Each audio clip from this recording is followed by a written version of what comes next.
Hit me! Episode 372. You've got to throw some cold water on this situation. Start talking about nerd stuff. You know, nerd culture is mainstream now, so when you use the word nerd derogatorily, it means you're the one that's out of the zeitgeist. System activate. This is NetHeads with Will Wilkins. It's a tech podcast. But we are a ton cooler than your typical geek. You guys rock. And now, here's Will.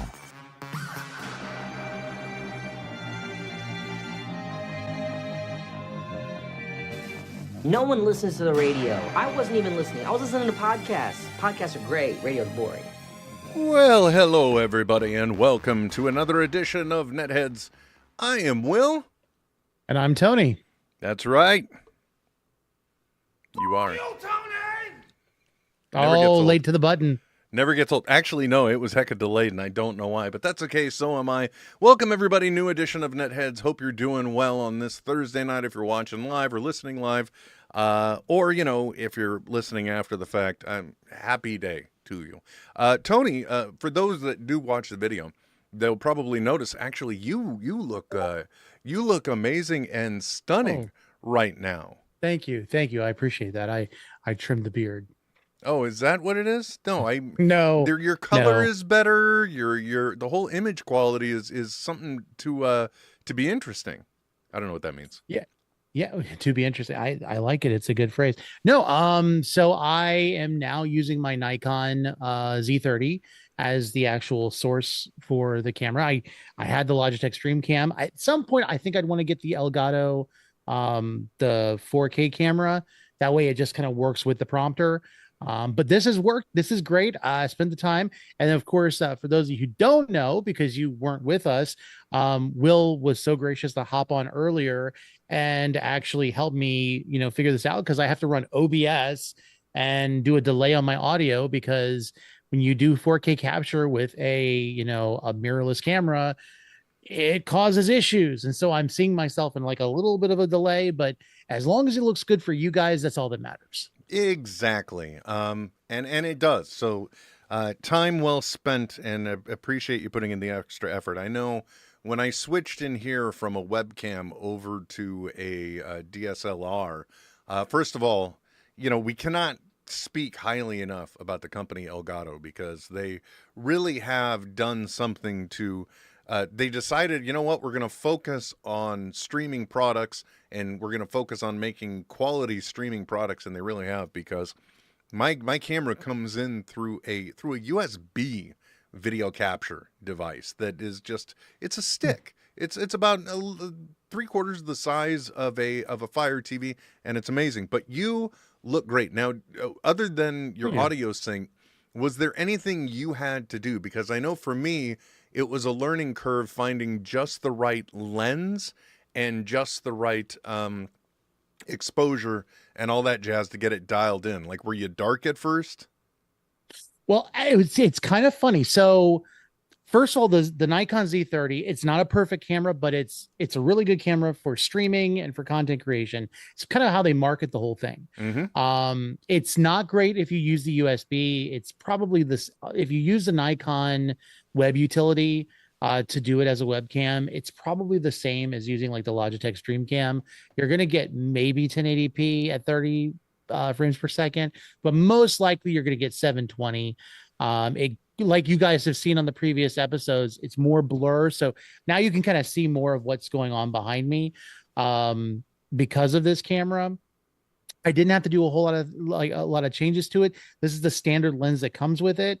It's set for autofocus. The only thing I would say, and I don't know if this is indicative to mirrorless cameras, but for the Nikon Z30, I could have better resolution for this episode if I upped it to 4K. The problem is, if I do that, you probably only would have me for about 20 minutes, because the camera has a tendency to overheat at 4K. The whole thing is we're not looking to impress anybody all that much, Tony. So, like, I think this goes out at it goes out at 1080p. We're just throwing nerd numbers at everybody, but what do you expect? It's NetHeads, folks. And I will tell you, by the way, I personally have the Canon EOS only because I think at the time the Nikon wasn't available for me to Right. find. So Well, and that's the thing. Like the DSLRs were a thing. Of course, that's so you have the lens going into a mirror. The mirror refracts to the actual image. I have one of those. I have a Canon an EOS. I can't remember exactly which one it is. It's under the desk right now because yeah. once I got the not for that purpose, That's but that, once you can see that footage on his OnlyFans. it's in a bag under the desk left alone. That's not fun. But no, nobody wants that. But the Nikon I got earlier last year, and I've been and if you guys have gone on like let's say my TikTok, and you've seen some of those images where it's me sitting and talking with a long view with a really vibrant background, that's the Nikon at 4K. And it looks good. It's just you can't do it for very long. Yeah. Believe me, I can relate. Anyway, and for those that may wonder as well, Tony being washed out had absolutely nothing to do with his camera in the past. I discovered that there's a setting you have to trigger to make sure it forces standard dynamic range for the imagery. So his being washed out had nothing to do with him being washed out. Had a little bit though. I had to actually change the camera warmth. Not the camera warmth, the key light warmth, because I was at like full 5600K for the light, and it was a pure white, and so I've got it dialed down a little bit, and it's a little bit more of a yellow light, so it's helping with that contrast. And by the way, I just want to, all great information. And if you want to find out more about the streaming information, you can throw a comment on the video below. If it's on the video, if you're a member of our Patreon, you can make a comment there. We'll be more than happy to answer any questions in relation to what we do. You know, we're not saying we're streaming experts, but, you know, if you want to figure out how to finagle things together the way we have, we can help provide that support to you. And we're happy to do it because we're a tech program, allegedly. That's what we tell people. But, you know, sometimes it sounds more like I got a dog kennel because every time we're doing the show, my daughter has a dance class. So they're leaving at 7:15 to get her there by 7:30. And the dogs are always going nuts during, which is always nice and fun. You know, another thing actually that I also wanted to mention, Tony, when it comes to the broadcast, in case anyone is wondering, no, Tony has not replaced Trent. I know it may seem that way because I think it's been like 3 or 4 episodes in a row now where we've had Mr. Marvelite, the T-Dog, but the T-Man, the Master of Disaster, the Bone Crusher Extraordinaire, Tony with us. But I just want to let everyone know. I feel like I should like. Yeah, I know. It's like, well, you know, I was trying to create some of that kayfabe. Well, we talked about that beforehand. I just wanted to let everyone know. Trent is both a paid professional at the university where he works. We don't have to name names. But he's also let's not dox him. He's also teaching a course. So like he just honestly told me, dude, commencement is the second. I can be available after that, but I'm just slammed. And of course, if it's not fun, forget it. So that's what it is. That's not to say that Tony won't come in, because one of the things I always love to do is have Tony on the day before. I am also co-hosting currently on fandoms. I almost said fanboys, and that's a movie. Sorry. It's a good name for a show, though. Yeah, so I just wanted to catch everyone up on what was going on there. So just so they know. Tony, let's not bury the lead. The show title mentions something. Now, for the longest time, because I feel this is important, because clearly I'm obsessed with robots, right? I think that's how I made my bones. No, that can't be true. Oh, it's very, very true, sir. It's very, very true. You know, there's 2 new robots that have been ordered as well. It's a problem. But, you know, the good news is my kids will never go to college with my money, so that's okay. But this week, something happened. Something dropped. Now, for those that aren't aware, one of the major robotic companies is Boston Dynamics. Okay, anytime you have seen like the robotic dog thing that's kind of hopping around, you mean like the headless camel nightmare fuel, like backpack carrying robot? Yes, It's been doing kinds it of for things, over 14 years. Yes. Eerily, which by the way, their videos look very robot abusive too, because they're trying to show how these robots can self-regulate and hold themselves up, so they'll just straight up come up to one and kick it and try and knock it off its feet and it'll And you recover. wonder how the uprising starts. Oh, I'll tell you exactly how the uprising starts, because this week Boston Dynamics revealed their new all energy robot, meaning it's running off of electricity. It's not requiring whatever the hell else they powered the robots with. It's not requiring the extra cables to drag it along. It's an all electric robot. And the thing is, Tony, the footage they chose to show, I understand why they did, because it breaks the convention of how we think things should work. Because if you're a robot, you are not limited by the skeleton and limitations that people are in our bodies, okay? But the thing that they produced, I'm relatively certain, is the last thing you see before the robot overlords enslave you. And if there's audio on this, I apologize, because it's going to play loud. I'm going to cut it in the very beginning, because we're going to run observation on this one, okay? So let me, oh wait, where are we? Where'd we go? There we go.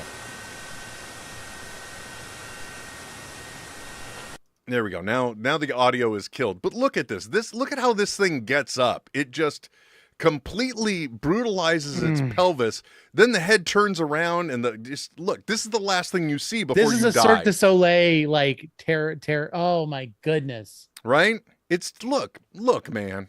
It's not right.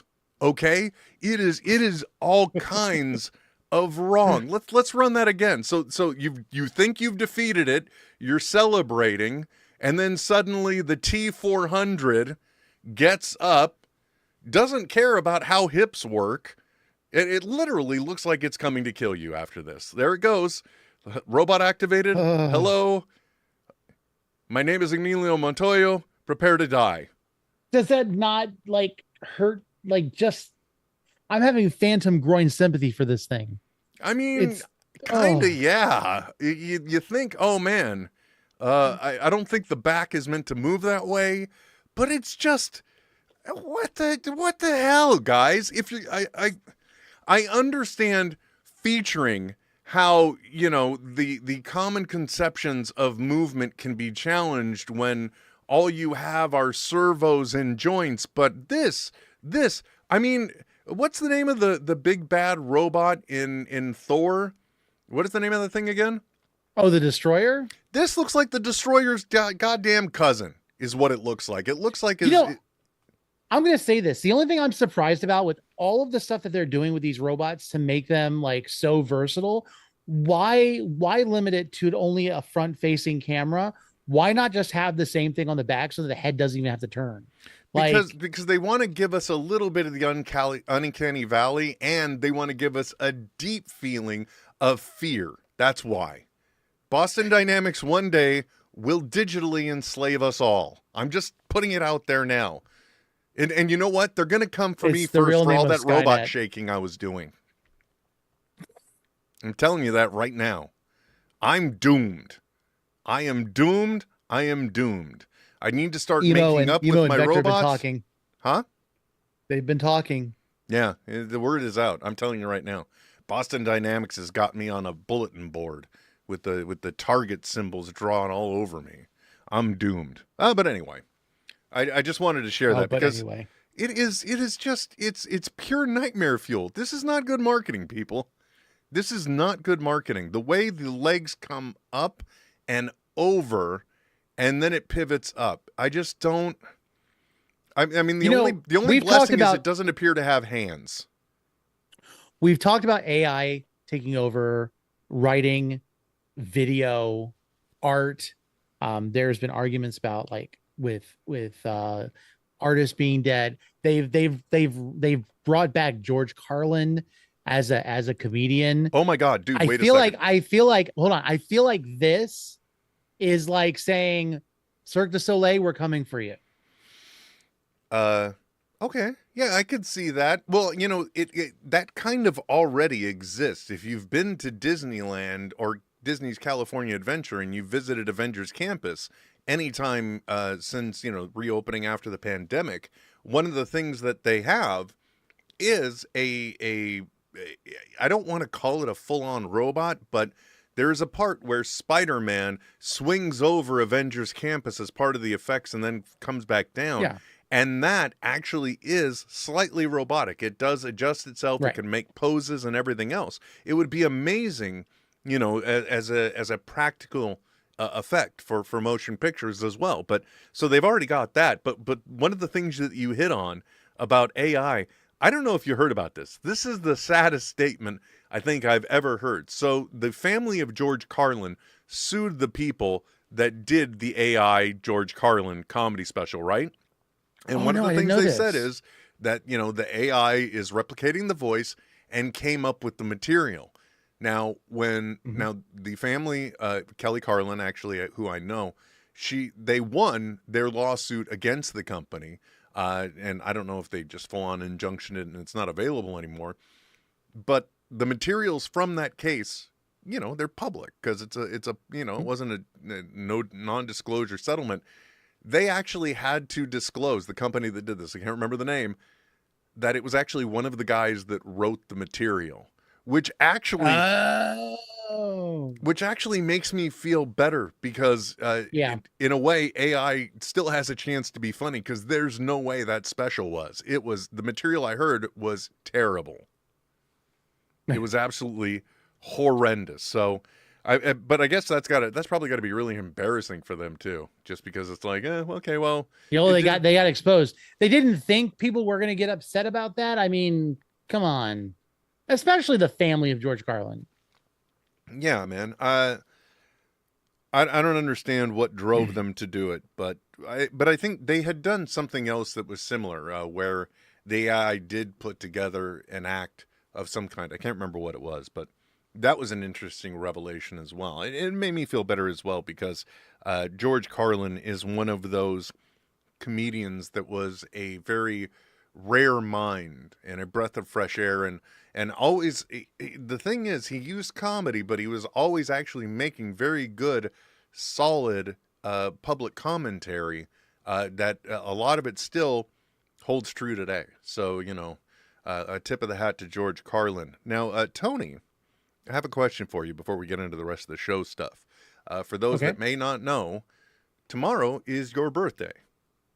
Yes, that is correct. So I would like you to go to your front door right now. I'm kidding. I didn't send you anything. But I guess the question is, do you have any plans for your birthday? Yes. So tomorrow is the official birthday. How I don't even know how this really came to be, but my 9-year-old and I are gonna have we're gonna pull an all-nighter, and I promised him we'd game, play Fortnite, watch movies, and we're gonna have an air mattress up here on the platform, and we're just gonna sleep down here for the evening. And then Saturday I have family coming over and they've got something planned, like something secret that I don't know yet. Now I'm first of all, I'm kind of jealous. Because that sounds like an amazing day overall.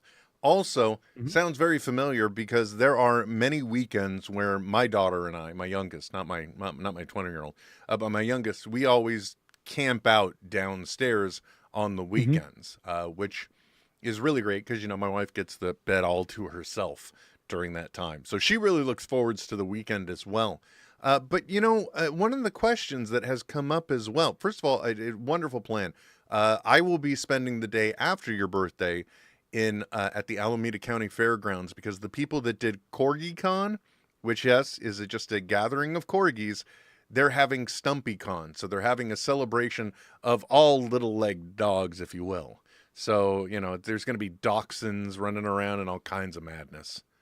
So I'm going to be doing that. But that's adorable. Believe it or not, one of our viewers who shows up in the YouTube channel is ZB has asked about that because you brought it up. Behind you, whenever we're doing the program, you have some type of platform back there, and I think it was asked if you set up some special Moroccan eating area or something. What's the story of the platform that resides behind you? So the platform structure behind me has actually been with me for a number of years. Mind you, this has become more of a Marvel room and like a pop culture room than anything else.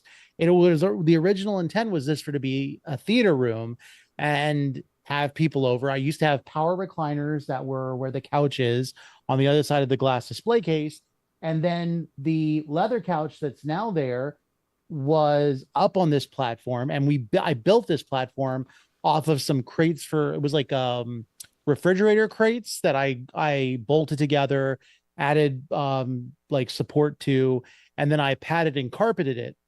And then when I decided that I didn't like really being around people that much, and some of the chairs got worn out, and kids when pleather or leather starts to flake, like to pick at it, I dismantled some of the chairs, and so I've got one power recliner left. I've got the leather couch, so there was no need to have the couch up here, and it gave me more space. And I would have taken it out, except for I padded this thing really well when I carpeted it. And the family loves to lay on this and just hang out here when I'm not, streaming or doing something else. Oh So man, that is a and it also covers the carpet, which I think is god awful looking. oh So well, that's an added benefit. And by the way, I misrepresented it. Apparently, he was wondering if that was like your hookah lounge area. no, but I've thought about it. I thought about it like with the trying to work on the D&D table, if it would be cooler to have it have short legs and everybody sits around it with pillows. So it would kind of be that like a hookah lounge type thing. Speaking as a man who if I get down on the floor, I don't want people to see me try and get up. I'm just gonna throw it out there. Maybe not. And might not be the best place or the best approach.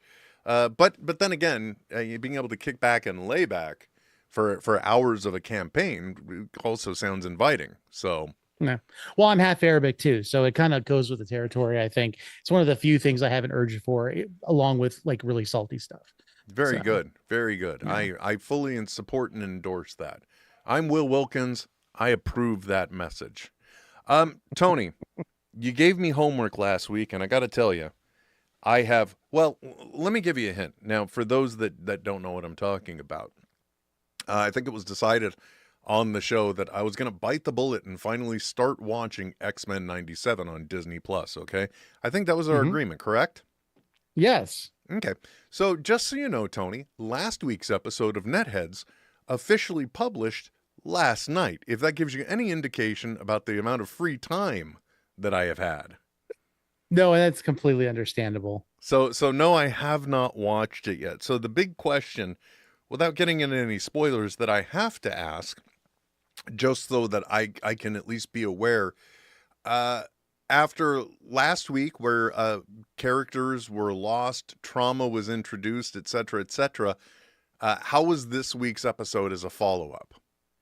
So it's very interesting. I did a review on it on TikTok, and I said this is an episode that we needed, not necessarily the one that we wanted, because we probably wanted to pick up and see what was going on from the events of episode 5.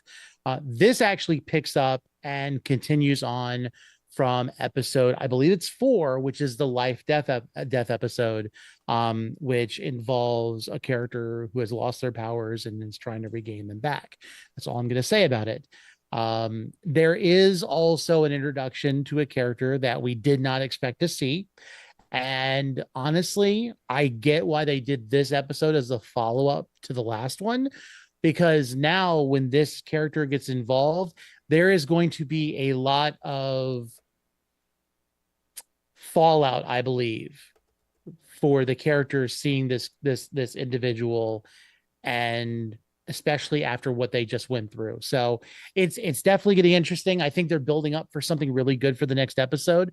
And it was also nice to see they've been paying homage to X-Men, the original series, with the way the design for the intro has been. They did take some more creative liberties with this one. They changed some things. There are some characters that aren't appearing, and there are characters that are appearing. But it's nice because Nightcrawler got a moment on the intro, because we've never had him do that. And so I'm looking forward to hopefully seeing more Nightcrawler in the future. Okay. All right. Yeah. Fair enough.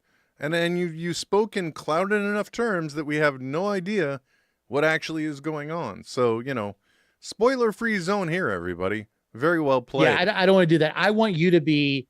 I know I've told you some things, but I want you to go into this. And I feel like if I tell you too much, it would prevent you from being invested, because I think this animated show is going to play well into the MCU, and it's already been added by Disney Plus to the multiversal saga timeline. So just saying.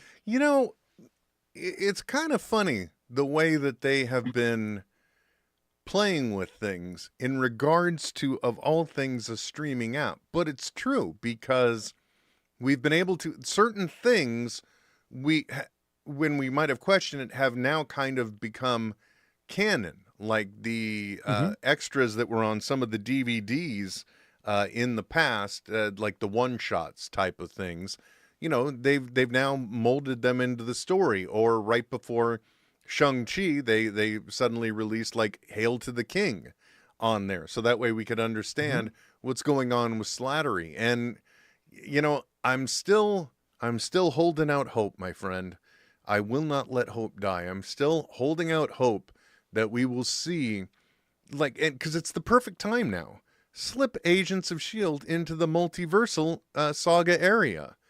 I mean, you know what? Even if they're not going to be involved in it, put them in there. Let's make it a multiversal thing, and so that way we know that in some way it does exist in the universe still. That's what I want. Yeah. Well, I think they're going to avoid doing that until they because a lot of people still want to see Quake. They want to see Chloe Bennett come back as, Sky or Quake. Melinda May, as our the Calvary. And I think they're holding out so that if they put that in there, people will then expect these characters to return rather than hope for them to return. And so it will be less of a surprise, or it'll be less a plot twist for the MCU if they go that route. So I mean, that's my personal thought. I can understand it in respect to the fact that the one very confusing element, if people have only watched the films, it's like, well, wait a minute, how is Coulson back? And then there's an entire story there. But I say it's the inverse. Instead, you bring them back, you sneak them into the multiversal saga movies somehow, in little ways, tease about them and everything else, and then you end up sliding people right back into Agents of S.H.I.E.L.D. on the streaming platform, and it gets a second life. Yeah, and I think that's the cool part about it, because we haven't seen it happen yet. But as there's incursions and there's universes colliding, what we haven't seen yet is kind of like from No Way Home, characters just appearing from other universes within the the universe proper, and people being confused, like, what are you doing here? Like, you shouldn't be here. You should be dead. And going with that story, like that would be interesting. I just think that they're being really reserved with what they're doing now. Which, by the way, I want to encourage everyone in the audience to check out Tony's TikTok. He's Mr. Marvel on TikTok, and he responded to one. He in the TikTok terms, he duetted it. Oh no, you stitched it. Stitched. And this was a person that was basically pointing out, wait a minute, the Doc Ock that we got in No Way Home, there is no way that could be our Doc Ock, or the ones that we've seen in the original Spider-Man movies, because how does he know Norman Osborn is the Green Goblin?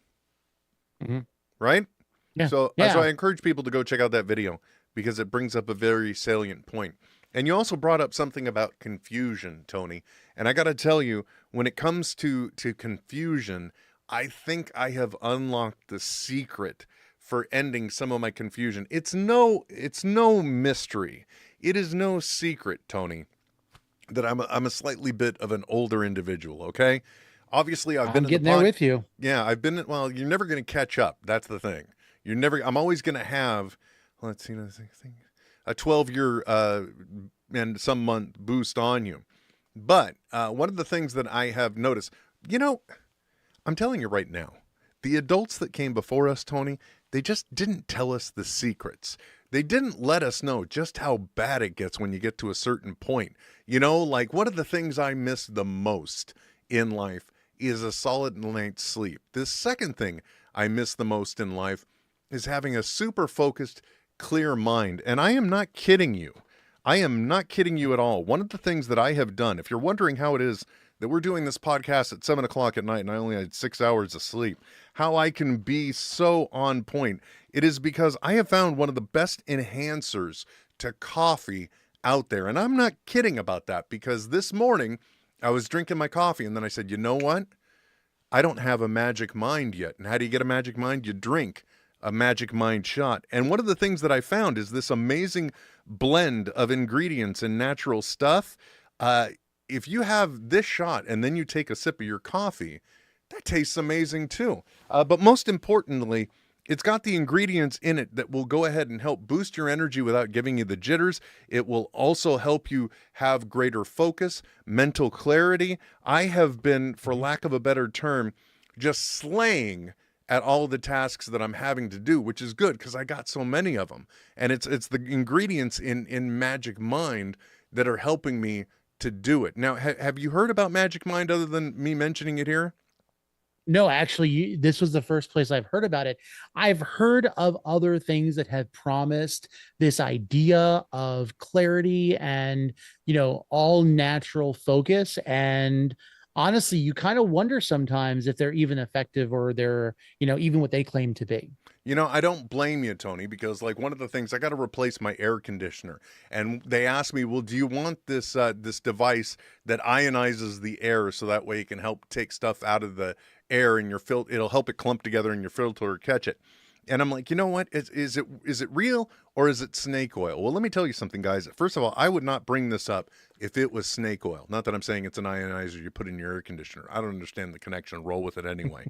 But this actually, it's a sweet shot. It has matcha in it to help give you more natural energy. It's got lion's mane mushrooms, and that, I don't know if you're aware of it. It's a very fluffy mushroom, hence the name. It's a nootropic and an adaptogen. It reduces anxiety and inflammation, which, by the way, when you get up there, man, inflammation is a major pain, no pun intended. It helps with cognition. It helps prevent neural degeneration, and that's just the lion's mane. It's got other stuff in it too. I think the favorite thing that we stumbled across last week is that it has the cordyceps mushrooms in it. Yes. Nope, not those, not the ones from The Last of Us, but that again is another adaptogen that reduces inflammation and it strengthens your immune system. So there's all types of wonderful things in this shot, and I will tell you, it really does work. I have had days where coffee is just not cutting it anymore, okay? Coffee is just not enough, but I add a shot of Magic Mind in it, and it has become transformative. My mornings are good. It used to be I wake up and I look forward to my morning. I go to sleep at night looking forward to my morning cup of coffee. Now I look forward to my Magic Mind shot, Tony. Now, let me tell you, since you had not heard about it before here, if you do want to get it, you can get 20% off a single purchase, or you can get up to 56% off of a subscription if you use either the code NetHeads20 or you go to, I believe it's magicmind.com/NetHeads20. You use our code. It's in the show description as well, both in the podcast, on the YouTube, and everywhere else the videos are.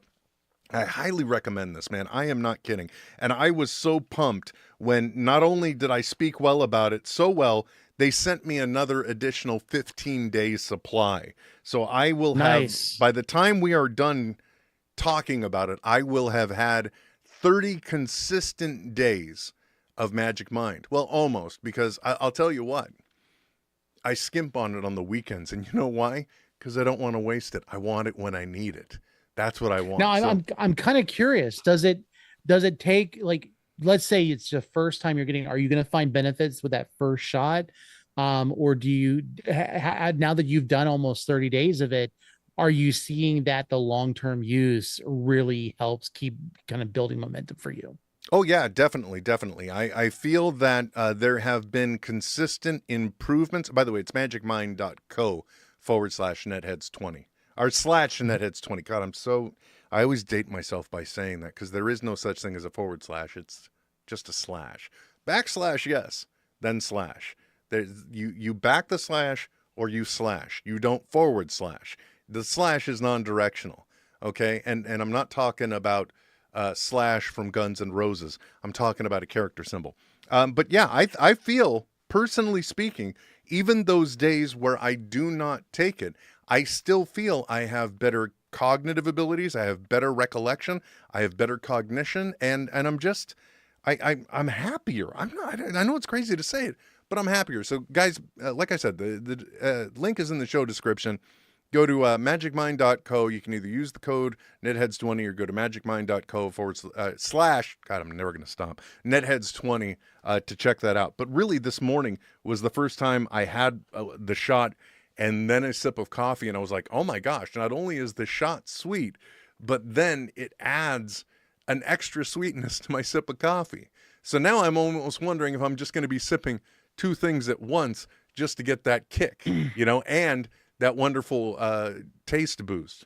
And let me tell you something too. Even though the shot looks green, it's not like the wheatgrass that you get at like Jamba Juice or whatever. It's not like a wheatgrass shot. Right. It really is sweet. So yeah, be sure to check that out if you can, and help support the show at the same time, and yourself, man, and yourself. So Tony, you mentioned you're going to Chicago, right? Yes. Now, I can't wait. What is that for? Why are you going to Chicago? Okay, so ReedPop is doing their annual C2E2. This is actually, I believe, the 15th year for C2E2. And so they're excited. They're celebrating. They let us know about that. I'm going as press for Nerd Initiative. I'll be joined by Derek from Paperweight Entertainment, Mickey, Self and Wallet Keys. And I just found out today that we might have my partner in crime, Michael, there for at least a day or two. So I'm super excited to see him. He's been like, kind of like incognito for the most part with the baby and everything. So super excited to see him, get around and do that. So we're just gonna have fun. I'm gonna try to interview some people. It's kind of funny. I saw Kevin Smith and Jason Mewes are gonna be there. I've thought about going around. Like, I don't know. I've never done this except for one time, and I ended up paying for the autograph anyway. Like, I thought about standing in the line just to walk up and say hello, because I'll be honest with you, Kevin Smith was one of those guys. Like, I said this a while back. I did a video on TikTok where, big bearded older guys being nerds and just nerding out on things, like, it made me feel more comfortable being able to do that. I'm not a Kevin Smith, but at the same time, like, I feel like I can have my place to do that. And it's because of people like him that pioneered and stood up for what he was doing. And so I thought about maybe just getting in line just to kind of shake his hand and say hello. But regardless, there's lots of stuff going on. It's one of the biggest conventions, like, space wise. It's just enormous. And if you've ever thought about going to Chicago to the McCormick Place to see C2E2, it's worth it. It's so much more fun. New York is the big, like, that's where you have like the big Marvel booth, and you have like the really big like displays that you would think of like almost as close to as San Diego Comic-Con that you think of. C2E2 is very much a fan and vendor and just everybody experience, and it's just a lot of fun. So super excited. Yeah, man. And if you do see Michael there, please convey my hellos and my best wishes, especially since it's his seat I've been kind of filling in on fandoms this season. So he is missed. And I'm not saying that because, I'm doing fandoms as well. I'm saying that because I always enjoyed listening to the conversation and sitting in and talking with the both of you. So if you're going to go to C2E2, keep an eye out for Tony there. Maybe get a shot with him, a shout out, a pic, a selfie, or an ussy as we learned. And don't be, I want to say that this is a PSA. If you see me, if you're hearing this and you see me at C2E2, do not hesitate to walk up to me and say hello. I'm not intimidated. Like, Will, you can attack. I'm very much like an easygoing person. Like, you can come up to me. please remind me to take a picture with you, because I have I have a horrible, like, I'm not a good content creator when it comes to doing all of that. So if you see me, interact with me, talk with me, like, I'll stand there and talk to you for a good 10 minutes. You know, I would not mind doing that. I'd love to do that. So please feel free. Yeah, you know what? Let me tag in on that too as well, folks, because there's a term that another show on the Smodco Internet or Smodco Internet Productions Network. I don't know what it's called anymore. I should. I'm in charge of it. But there is another show that is called Nooner. That don't there's just it. Look, it's just called Nooner, okay? Because they used to do it at noon. The show, to be clear, the show. And one of the things that they introduced is the concept of minor internet something personalities. It's MERPs. I think minor internet radio personalities. But, let's face it, we're podcasters. And so, folks, those of us that do this, that aren't a Kevin Smith, okay? We are low-grade narcissists. And there is nothing we would love more. Nothing. And I guarantee you, because I've only had it happen once in my life, there's nothing we would love more than being recognized in public. So if you see Tony, be sure to walk up to him and just, but please don't tell him, because he wouldn't appreciate that. He really wouldn't. Although I fully endorse you, like seeing him and just yelling out, "What's your name?" Because it's what I will probably do too when I'm finally in the same space with him as well. Another one of my good friends now who I only see and mostly interact with on the internet, and who's also bearded. I guess I do have a type. Anyway, so please be sure to check him out if you're in the area. Okay, that's what I'm Absolutely. trying to say. Be sure to check him out. Yeah. Now, Tony, I don't know if you've heard about this because it's been out in the wild now a little bit. AI is all the buzz. Okay, AI is. And I know this because, like in business, generative AI is the buzz. So when it comes to in the real world, AI is the buzz. A lot of our favorite shows, including The Rookie, are having shorter run episodes because production has been crammed because of the strike. And one of the hanging points was AI.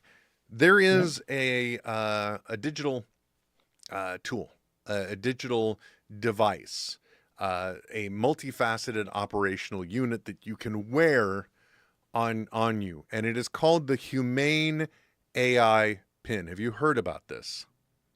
I have not. Okay, so it is not very big. I would say that it is probably, if I had to equate it to anything, maybe about, like about this portion of this remote here. It's not very big.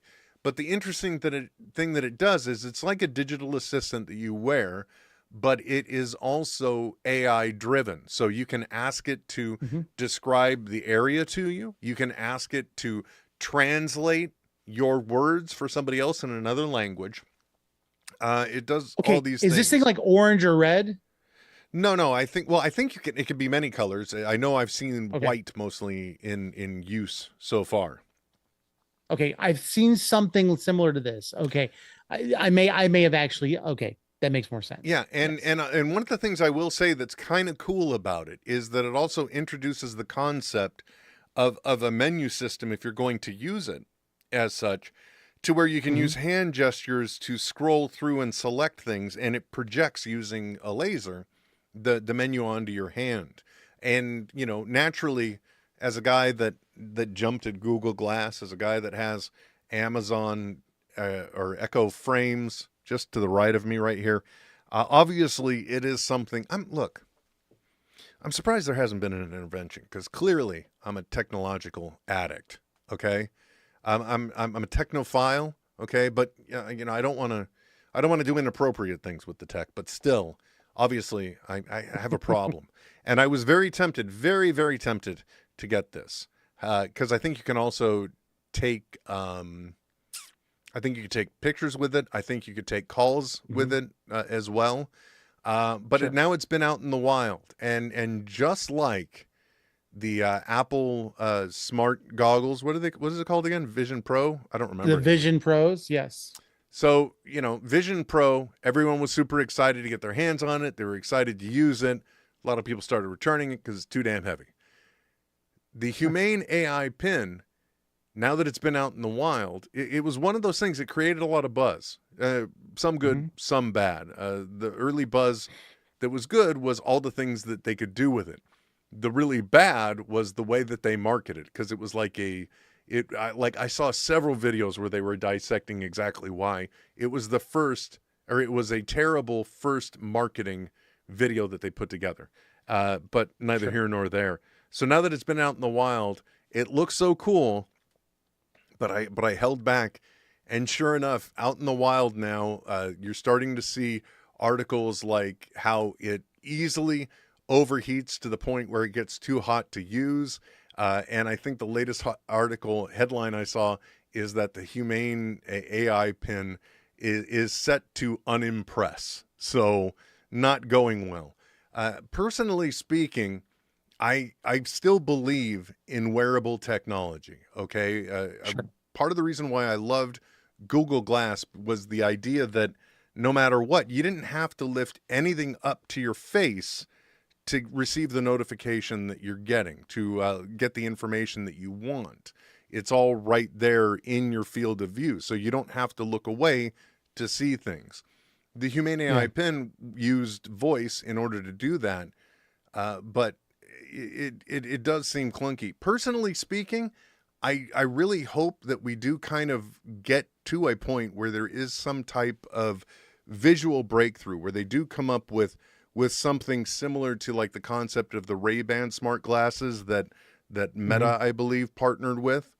I would like to see something like that, but to the point where it also is able to put a screen in front of your face. Now, when it comes to smart devices or VR tech, I know you have a version of the Quest, but have you dabbled in any other wearable tech? No, I was an early adopter for the Amazon the Echo Ring, which was in concept a terrible idea. It just, they marketed it really well enough for me to be one of the beta testers, and I barely used it. But what's interesting is I really feel like instead of us going into this futuristic focus where it's like, oh, wearable tech is going to make your life easier, it's going to help you multitask and do all this stuff, what they need to do with this wearable tech and what they need to do with AI is focus on the accessibility first. When you first talked about the Humane Pen, my first thought was how amazing that this thing would work for the visually impaired, that it would help describe what's going on.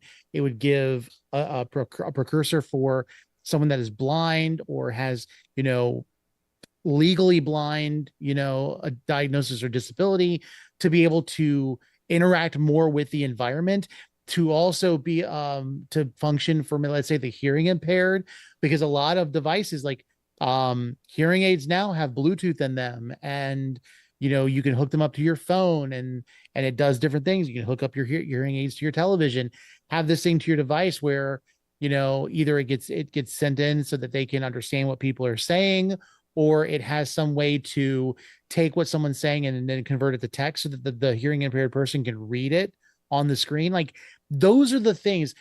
Making everybody at level ground should be the first focus of technology and AI. And then from there, you build upon it, because there's already a group of people that would need something like this. And then everybody else can benefit from it. Because that would be the guaranteed function, even if they let these people beta test it. So, well, definitely, I can definitely see the applications there. Personally, I also feel that it really has a benefit when it comes to things like people that want to travel but can't take the time to learn a native language. You don't feel stranded if a device will at least translate for you. And I agree. I just think that when it comes down to it, I guess when it comes down to it, it's always going to be that wearable tech, one way, shape, or form, is just going to annoy me, because I always get into this technology because I want to make my life easier, because for many reasons I'm overly accessible. I guess that's the best way to put it.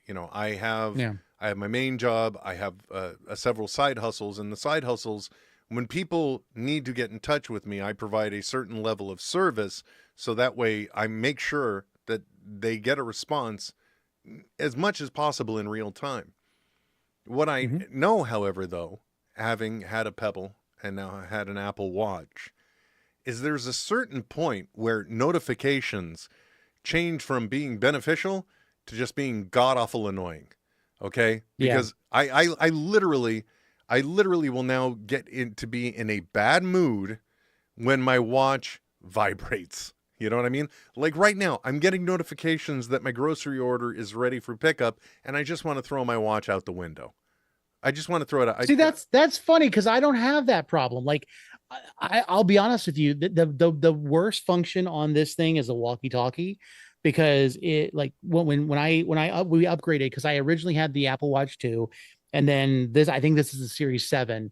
So it's due for an upgrade. But one of the things that happened, my wife loves being connected to me, and so she would want to walkie-talkie me, and it was always at the most inopportune time. And so I turned that off, and text messages work just fine. There is a place for wearable tech for certain things. You just have to make sure it's just like if you're on Discord and you're in different servers, or if you subscribe to something, learn to unsubscribe, learn to uninstall certain applications, learn to mute notifications. But again, we attach to so many things that we don't want to take the time to undo all of that. You almost hit a hot button for me, because again, this is, of all the problems to have in this world, this is not a problem, but still, I am dialed into so many things. The overuse of @everyone on Discord infuriates me. Okay, if there's a notification that somebody sent me a message, I want it to be somebody that is just trying to call me out or get my attention, because then you go to some Discord servers and you're just bouncing from a message in this channel up here to this channel down here, this one here, and none of them are directed at me. It's always like a general message to let people know something's happening. And of all of the first world problems to have, being annoyed at being over notified is definitely mine, I think. Yeah. I got to learn. That's one of the things when we first started the community server for Nerd Initiative, was when we saw people getting overwhelmed with it and not liking it, we immediately put out like an FAQ of how to mute channels. Because if it's not something you're interested in, just mute it, because you're not going to be a part of it anyway. You don't need to see those notifications. You don't need to be part of those ads. And that's what, and for those who hate Discord, I completely understand why. If I could find some type of service that could do the function of Discord and never touch Discord again, I probably would. But let's face it, it scratches an itch when you need to be able to communicate with a group of people. Well, have role specific ads. There is an alternative. It's called Slack, I think. Oh, remember the old forums that you used to be able to go into and you had to follow all the threads? It's almost it would be better than Reddit. Let's just face it, because like Reddit, do you peruse through Reddit at all? Because I'll tell you, it's a love-hate relationship I have, because I love like jumping in and getting the tea about certain categories, but at the same time, it's the most infuriating thing to navigate. Yeah, I would completely agree. But like even recently, today, when I had to make a decision on the ionizer thing, which every time they kept bringing it up, I kept hearing Ted Danson in The Good Place, in the episode of Existential Crisis, where he's like, the sharper image, man. What can't those guys ionize? Anyway, the ionizer for the air conditioner, again, I was like, is this real? Is this snake oil? What is it? And believe it or not, actually, Google searches taking me to Reddit gave me what I feel are the most honest and best opinions about it, because it's at least real people making comments on it. And I decided to pull the plug, and I did it. And that's the reason why. But yeah, I mean, like, as a general look, I already know from having different communities, setting up different communities and the like, Discord is not everybody's cup of tea, because it isn't readily understandable, because it really does combine the old school message boards that used to exist on the internet and added channels to them, right? Yep. Which really, honestly speaking, that's everything that Reddit is as well, because it's all about Reddits and subreddits. So it's all about different threads. And I understand it's not people's cup of tea because they just want it to be a direct line of communication. But, you know, Discord has its places too. The only thing that we have to see is how Discord continues to survive, because it too is one of those things that got really big during the pandemic. And now they're just like, well, where do we go from here, boys? Yeah. Yeah. They're trying to get you to play games and do different things. Like, no, thank you. Like, I just need the utility function of it. You know, but at the same time, so much of it is free. You would think, you know, hey, just charge $1, charge $1, and then suddenly you're making, because, you know, that's what happens with Disney and Disneyland. They need to fund new projects. They just increase the price of drinks by 5 cents, and then they're able to rake in millions. Yeah. Yeah. Well, anyway, Tony, now we're officially, well, at least one old guy just sitting and kvetching about stuff. So I think it's time to wrap it up. But just want to remind everyone, of course, follow Tony on every piece of social media. He's pretty much Mr. Marvelite. And if you don't know how to spell it, then you're just not paying attention. Actually, it's it's Marvelite. It's Marvel ITE. That's it. So MR Marvel ITE, right? That's the easiest way to explain it. Exactly. Yeah, which is funny because people used to call me Marv when I first used it. And yeah, it was like Marv Elite. And I'm like, no, not going there. By the way, I just have to say, too, one of the hardest things for me to learn to do was call Tony by his name. One of my guilty pleasures in life is playing Fortnite. And there's a fan of Tony's and a mutual whose name is Nico. And he and I were one night playing with Tony, and both of us we couldn't call him Tony. We were like, no, Mr. Marvelite, we're going to come and help. Yep. And if you want to follow me, obviously it's that Will Wilkins just about everywhere. You know what, though? Thank you very much for taking the time out of your day to enjoy our particular type of nonsense. Hope we brought you something special. If we didn't, we at least reminded you there's another way to spend an hour of your time. Until next time, my name is Will. And I'm Tony. Live long and prosper. And may the force be with you.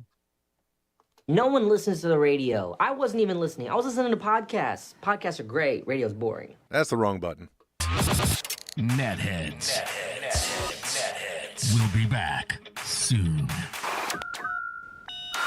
Goodbye. This has been a Smodco Internet production. Sip. Only at smodcast.com. Never ceases to amaze me the number of times, even though I've done this a number of times, I can still hit the wrong dang button. You got a lot of buttons. It's not really a lot. I mean, I thought I... Will, how many Stream Decks do you have? I have 2, doesn't everybody? You have a lot of buttons. Yeah. I have one little one. And just one little one? And you know what? Somehow I find a way to press that goddamn button every week. Oh, gosh.